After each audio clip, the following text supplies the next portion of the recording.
Este é um podcast onde vamos conversar sobre as condições de trabalho e as grelhas salariais dos médicos. Sou a Joana Bordal Issá, sou oncologista médica e presidente da Federação Nacional dos Médicos. Temos aqui connosco o Luís Fontão, neurologista no Hospital de São Sebastião, na Feira. E obrigada, Luís, antes de mais, por teres aceito este convite. E começava por fazer assim uma breve introdução, não é? O Serviço Nacional de Saúde é um dos pilares aqui da nossa sociedade, do nosso Estado Social, mas tem vindo a deteriorar as suas condições de trabalho de todos os profissionais e também dos médicos. Quais as razões é que encontras para isso? Agradeço muito o convite, Joana, para estar cá a falar um bocadinho das nossas condições de trabalho nos últimos anos. Eu julgo que as condições de trabalho dos médicos, de todos os profissionais de saúde, mas especialmente da nossa classe e do nosso grupo, têm vindo a deteriorar bastante nos últimos anos. Penso que o momento da pandemia foi um stress bastante grande que se colocou no sistema e na forma de trabalhar. Portanto, acho que houve um esforço desmesurado da classe médica e penso que na saída desta pandemia, acho que as pessoas atingiram um momento de viragem em que estão, acho que, bastante exasperadas e bastante descontentes com toda a falta de perspectiva e, sobretudo, com uma falta de esperança de mudança, que era um bocadinho aquilo que nós, na saída da pandemia, achávamos que ia acontecer, que realmente as coisas, depois de tal esforço quase hercúleo que tinha existido, que as coisas iam mudar, e acho que não mudaram absolutamente nada e a perspectiva é praticamente nula. Claro. Há essa noção, de facto, é que foi um esforço inaudito de todos os profissionais de saúde, mas dos médicos, sobretudo os médicos, que estiveram ali 24 sobre 24 horas dedicados a uma causa e sem qualquer limite, basicamente, e de facto é como tu dizes, no fim, afinal, o que é que esperamos disso? Infelizmente o que nós vemos no dia-a-dia é que os médicos estão mesmo a sair do Serviço Nacional de Saúde, saem de bandada, até todos os dias se ouve que há um colega mais novo, há um colega mais velho que sai para a imigração, sai para o setor privado. O que é que tu achas que, na tua opinião, que os médicos procuram quando decidem emigrar ou então quando decidem por simplesmente deixar o serviço público e ir para o serviço privado? Eu estou muito convencido que as pessoas procuram essencialmente duas coisas que não são exclusivas. Eu penso que as pessoas procuram uma melhor carreira no sentido de conseguir conciliar uma atividade clínica de qualidade com uma atividade académica de qualidade, e penso que as pessoas que estão à procura disso, em parte, são aquelas que imigram, porque penso que o trabalho fora consegue conjugar isso muito melhor, de conseguirmos ser médico e investigador ou de ser um médico que tenha uma atividade clínica que permita ter qualidade, fazer as coisas com tempo, com calma para as coisas serem bem feitas. E penso que as pessoas que estão a sair muito para o setor privado, igualmente as pessoas que estão a sair para fora e estão a emigrar, procuram essencialmente condições de vida que sejam dignas, de conseguirem ter um horário que seja digno de um ser humano, de não trabalhar 60 ou 70 horas por semana, todas as semanas, sem uma grande perspectiva de vir a melhorar, conseguirem ter tempo para ter uma família, para terem amigos e terem outras atividades que não sejam ter um telefone constantemente a tocar ou ter que fazer urgências infinitas e estar a cobrir mais um turno, mais uma noite que ficou a descoberto. Eu acho que isso tem empurrado muitas gerações de médicos, quer as mais recém-formadas, como especialistas, quer pessoas que estavam no meio da sua carreira, que entendem que, na ausência de uma perspectiva de melhoria, a única forma de conseguirem ter um bom equilíbrio entre ter uma vida e ser médico, né, em todas as suas vertentes, é terem que abandonar o SNS, terem que abandonar Portugal em alguns casos e procurar condições de trabalho que sejam salariais, de tempo e de carreira, que sejam adequadas a todo o investimento e toda a qualidade que as pessoas revêem e que é revista nelas. E em relação ao trabalho propriamente dito, à organização do trabalho mesmo no Serviço Nacional de Saúde, portanto és médico hospitalar, na tua perspectiva, em que medida é que essa organização poderia melhorar, portanto, a que as pessoas de facto tivessem uma atividade assistencial e não assistencial, não é? Que tivessem tempo para ver doentes, tivessem tempo para se poderem estudar para verem os doentes. Em que medida é que tu achas que essa organização, ou como é que poderia ser feita essa organização? Será que também aqui alguma flexibilidade em termos de horários poderia ajudar, por exemplo? Eu tenho a certeza que sim. Portanto, eu tenho a certeza que a flexibilização dos horários atrairia muitas pessoas de volta, e penso que a flexibilização dos horários otimizava o tempo que as pessoas estão no hospital. O que é que eu quero dizer com isto?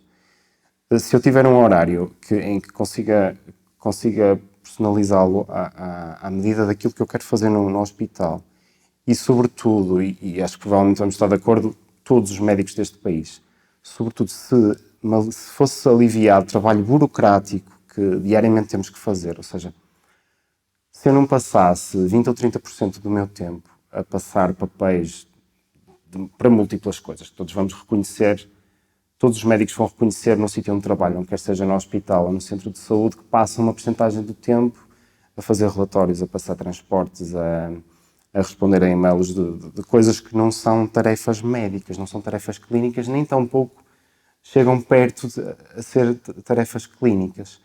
E, portanto, se as pessoas pudessem ter um horário com maior flexibilidade, poderem escolher se querem ter, em vez de ter 40 horas, se conseguirem ter 36 divididas de uma forma que consigam na mesma ter que fazer o trabalho que é necessário, urgência, consulta, internamento, bloco, o que seja necessário, de uma forma mais flexível e poderem ser contratadas para o SNS num regime de horário que não seja um regime fixo e um regime cego, porque também sabemos bem que é diferente ter um médico de família que precisa de ter uma cobertura ao longo dos dias da semana de um médico que precisa de estar, por exemplo, manhãs apenas a fazer um determinado trabalho e à tarde ter outras. Portanto, um horário de 40 horas igual para todos parece-me quase um autismo de contratação. É realmente não conseguir perceber todas as diferenças e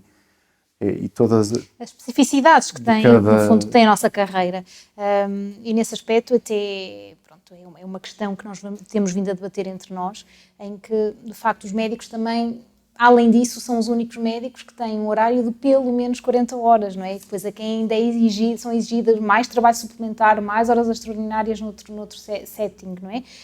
Portanto, isso faz com que, de facto, os médicos se esgotem. Portanto, é assumido sempre pela tutela que os médicos têm sempre um número de horas extra para fazer. Portanto, imagine uma profissão, tu contratas uma pessoa e dizes, a senhora vai ficar aqui 40 horas por semana, mas já estamos a contar que fique mais 20. Portanto, acho que não é suportável pelo grupo que tanto trabalhou e tanto estudou para chegar, para conseguir ajudar os doentes de uma forma com muita qualidade. Com qualidade. E não tem hipótese de o fazer.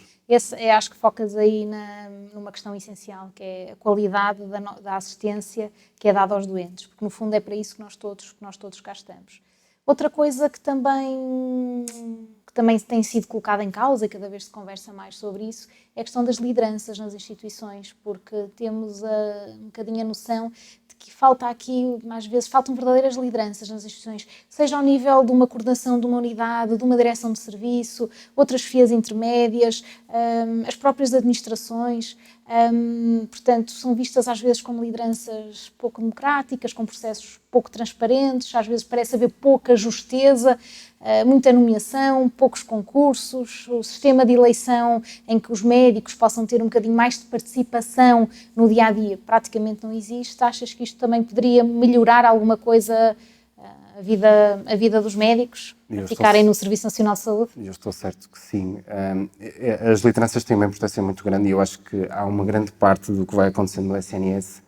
Há muitas coisas que se mantêm a funcionar pelas poucas lideranças muito boas. Portanto, eu acho que há serviços, há hospitais, há centros de saúde que vão continuando a funcionar porque há esteios que seguram naquela teia, naquele tecido de pessoas que ali se aguentam. A percepção que eu tenho é que as lideranças que nós temos também têm relativa pouca autonomia para fazer mudanças profundas na sua área de influência. Ou seja, um diretor de serviço, um coordenador de uma unidade funcional de um hospital, um coordenador de medicina, um coordenador de cirurgia, tem um alcance relativamente pequeno para modificar as coisas. Porque normalmente tudo isso depende de uma tutela hospitalar, que normalmente está concentrada no diretor clínico ou no presidente do Conselho de Administração, que são nomeações diretas, portanto não há assim uma grande democracia, nem há uma agregação em volta dos profissionais, em volta do projeto daquele diretor clínico, é uma pessoa que é nomeada, portanto chega lá da forma que tem que chegar e, portanto, depois ditará de forma mais ou menos autoritária as coisas, a autonomia de cada diretor de serviço. Mas penso que sistemas que dessem mais autonomia às direções de serviço para, em conjunto, modificarem os aspectos que julgam necessários nos hospitais, seria um passo em frente na qualidade. Não tenho grandes dúvidas disso. Tenho a sensação de que o sistema de cúpulas, que inclui normalmente os conselhos de administração e os diretores clínicos, nomeados da forma como são, tem algumas fragilidades e julgo que sim. Julgo que nos sítios onde fui trabalhando havia essa sensação de grande autoridade e de dificuldade de comunicação entre o que está a acontecer no terreno e as pessoas que nos estão a mandar. Portanto, isso acho que é uma realidade que diariamente nos influencia. Claro, porque lá está, a ideia era que quem está no terreno pudesse também participar, haver mais participação nessas decisões que depois vão afetar no dia-a-dia a atividade. É fácil exemplificar, portanto, eu consigo queixar-me bem ao meu diretor de serviço e explicar-lhe bem o que é preciso mudar para que determinado problema que esteja acontecendo na nossa prática seja resolvido. É muito difícil para o meu diretor de serviço fazer essa mudança, porque provavelmente, mesmo que a mudança não incomode mais, não interfira no funcionamento de mais nenhum serviço, isso dependerá quase sempre da direção clínica. Da direção clínica e da administração. E é fácil entender isso em relação às contratações, é bastante fácil entender que se não houver uma autorização, que é muito diferente. Mas um exemplo muito simples. Se nós tivermos um técnico que está a realizar exames complementares de diagnóstico, que adoece e que precisamos de um substituto para o dia seguinte, senão aqueles exames param todos, em cada um dos nossos hospitais, provavelmente essa decisão vai demorar semanas e passará sempre pela direção clínica. Portanto, e a maior parte das vezes não é simples, não é óbvia que se resolva rapidamente. Não é? É sempre um processo moroso, burocrático e profundamente muito com difícil, muitas barreiras. Com muitas barreiras, certo. E agora passando para um tema que também é um tema fundamental, não é? Nós falámos aqui agora de condições de trabalho, de horários, de lideranças, mas agora um aspecto que também é fundamental e que é a questão mesmo da grelha salarial. Portanto, o que nós sabemos é que na última década os médicos foram aumentados 0,9%.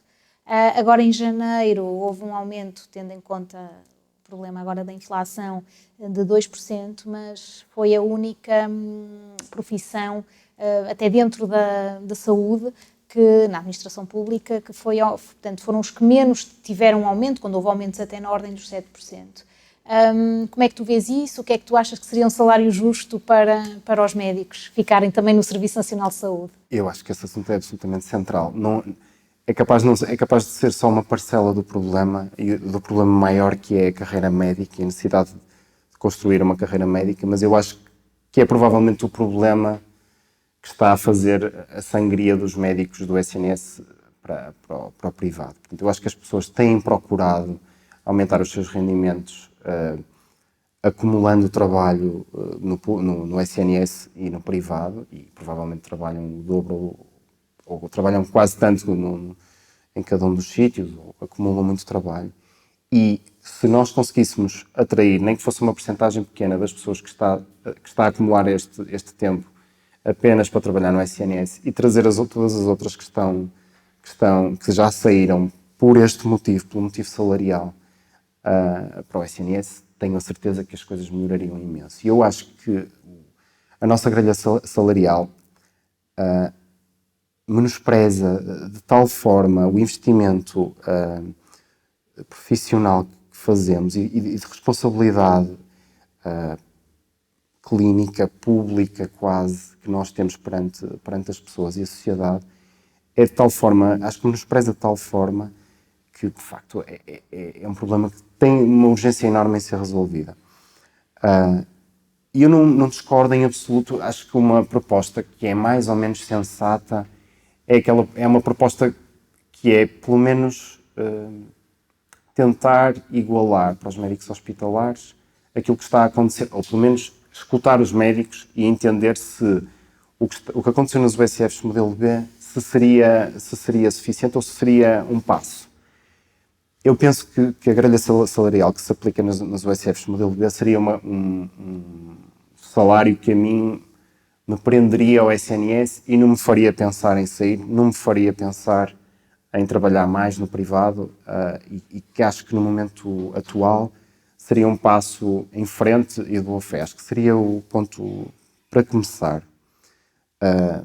Mas é provavelmente ainda insuficiente para justificar todo o esforço e toda a qualidade que o nosso SNS, com os nossos médicos, tem.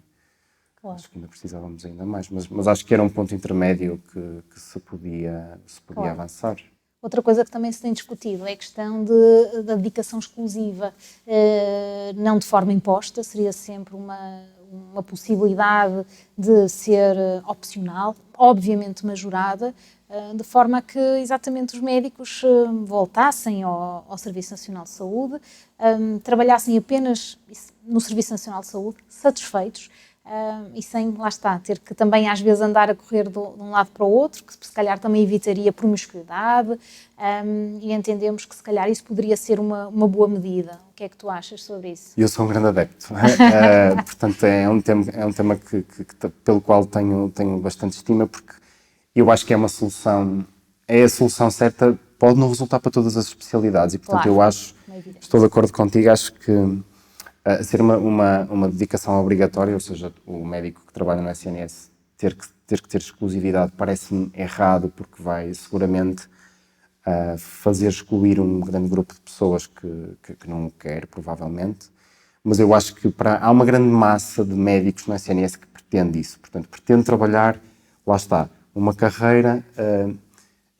Quando vinha para cá estava a pensar que quando eu tirei medicina e quando escolhi a minha especialidade, eu imaginei sempre o SNS como um lugar para estar, um lugar para crescer. Era o lugar onde eu queria ser médico, portanto, onde queria ter um projeto clínico e eventualmente académico. E isso, com a grelha salarial que temos e sem esta dedicação exclusiva, provavelmente o SNS não é um lugar para estar, é um lugar para visitar enquanto se está noutros lugares. E a dedicação exclusiva eu acho que prenderia e aliciaria as pessoas a ficarem, a investirem mais do seu tempo e da sua dedicação nos projetos que têm no SNS, e não tenho dúvidas que, sobretudo para uma grande parte das especialidades médicas resultaria, tenho essa convicção que resultaria muitíssimo bem. Acho que é uma grande parte entre aspas, a exclusividade bem paga, acho que era uma grande parte da solução para o problema que temos atualmente. Não tenho dúvidas. Ok. Estamos quase a chegar assim aqui ao fim da nossa conversa. Então, assim, só para resumir, basicamente, então, portanto, para atrair um médico para o Serviço Nacional de Saúde, o que terias tu, assim, a dizer em jeito de resumo? Primeiro, queria que esse médico percebesse que é um pilar importante no SNS. Portanto, eu acho que os médicos precisam de sentir que são valorizados no seio do SNS. E isso implica ter uma flexibilidade para cada um dos seus projetos, em termos de horário, ter um salário que seja justo e digno para o trabalho que estão a desenvolver e, provavelmente, dar-lhe condições para que possa trabalhar apenas no SNS e ter uma carreira para ficar no SNS. Portanto, eu acho que as pessoas devem sentir que querem ficar e crescer no SNS, com flexibilidade de horário, com uma perspectiva de carreira e de incremento, de progressão ao longo da sua carreira profissional. e um salário que seja digno.